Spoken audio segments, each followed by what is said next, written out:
March has been the month of madness, mostly because it's madness centred around Brexit, that nobody can decide on what they want. Everyone's talking about second referendums, no deals, new general elections, trying to oust May, trying to oust Corbyn, God knows what else. So it's been absolutely ridiculous. Start with big news. I'm recording this on the 4th of April, and we're still in the European Union. Yeah, all those times that May said we're leaving on the 29th, no, we're not. We're leaving on the 12th. That's if we can't decide on whatever the fuck we want. If we can decide, then we leave on the 22nd of May. I have to look that up. But yeah, in other words, the end of May, which is something also people want to see as well.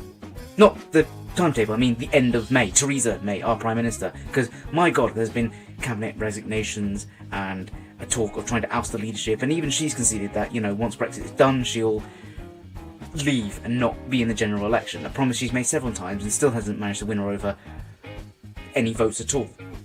At all. She's put her deal through for a third time, something that you can't quite do according to John Bercow, but I know, she lost it anyway. But she's still planning to go for a fourth vote. I think they call it MV4, it was MV3 and she lost that, and now it's MV4, which is ridiculous, and now, oh.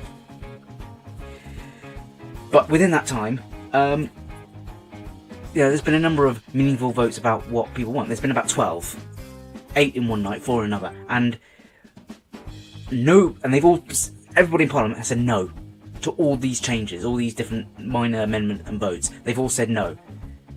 I mean, it's great. This is the problem. People know exactly what they don't want, but they don't know what they do want. And that's looking like Parliament.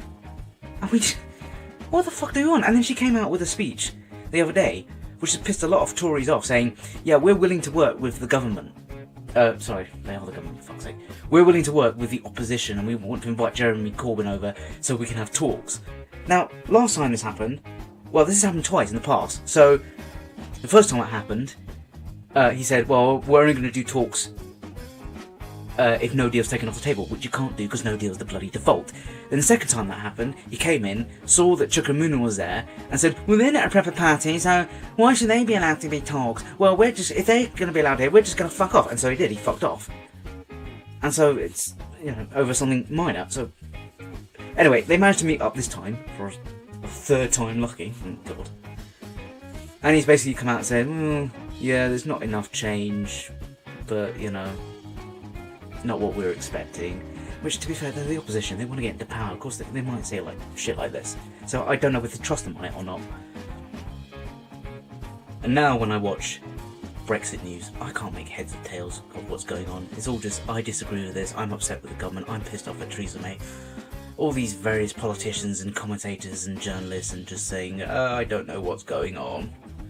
We're trying to speculate. Oh, the pound's gone up. Oh, it's gone down. Nobody knows what's doing this. Absolute madness. And I've been listening to Nigel Farage on LBC. He does a daily talk for about an hour. Well, I say an hour. I watch it on YouTube on like ×2, so you know, cutting out all the ads as well. It's probably 15 minutes to be honest. Yeah, but yeah, we have a Remainer Parliament, and people are just getting frustrated. By the way, they're now talking about a second referendum. They're really trying to push for this. All the politicians, they're really trying to push a second referendum. I don't want this. Not because, well, I mean, partly because it's against the will of the people of the first vote. But secondly, let's say you had a second vote and Remain win this time. Now, we're already fucking divided as a country and Parliament. But if that were to happen, you have one group of people saying, you know, Leavers saying, well, we respect the first referendum because you haven't implemented that, so we're going to ignore the second referendum. And then another group of Remainers saying, no, we're going to say the second referendum counts because, you know, it cuts out the first one. Or it disregards the first one. You know, we're now going to stick to the second one. And then now you're even more divided. And now, what do you go for? Third time vote? Third time lucky? Third referendum? It's ridiculous. Not to mention as well, you have the SNP who've been pushing for a second Scottish referendum. You know, because the last referendum promised that if we stayed in, that would be so. The last Scottish referendum said you can stay part of the UK so long as it stays part of the EU, which we've then now not doing because of Brexit. And these are supposed to be once in a generation. I remember Cameron and Clegg saying it's a once-in-a-generation chance. You know, that's it. You know, another 10 years until we can get a vote.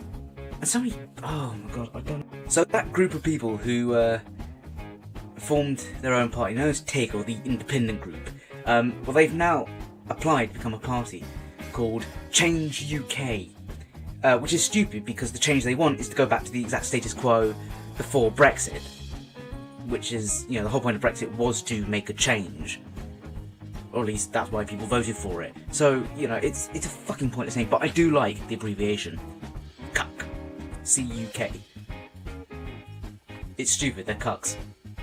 It's just the wonderful irony. It's just, yes, we want to make a change to become cucks and, you know, bend over to the will of the EU, which absolutely makes sense. It's kind of funny. However, just to change the subject, let's head over the pond to America. The Mueller report is out, or at least the summary is, and it finds him innocent of any Russia conclusion. That's right, he wasn't colluding with the Russians to win the 2016 election. 3 years, probably 4, 2. Anyway, 3 years, this entire investigation, only to find out nothing. Now, there are a bunch of other things that they probably have found out, but the main one that the entire US media have been hooking on is whether or not he colluded with Russians. And it turns out he didn't. Which has pissed off so much media because they were hoping that he would. They've been backing the entire narrative to say, you know, he's been colluding with Russia, he's been colluding with Russia. And it turned out it's not. And the biggest proponent of all, Rachel Maddow, whose show has gone downhill because she's been peddling this entire conspiracy theory for years. And now it's all just gone, nah, bullshit. And she hasn't even got the balls to say it. She's just gone, no, well, there must be something. We need to see the full report. There must be something in there to crash it on. And it's, people are denying it now. You've got Trump derangement syndrome in America. People are denying it. And they want to say, oh, anything to prove us right. Anything to prove this conspiracy theory that we've now got. And there's just nothing there. And they so want to impeach Trump. They're more about trying to get rid of him than they are the truth. Anyway, like, comment, and subscribe. I'll see you guys next time. See ya.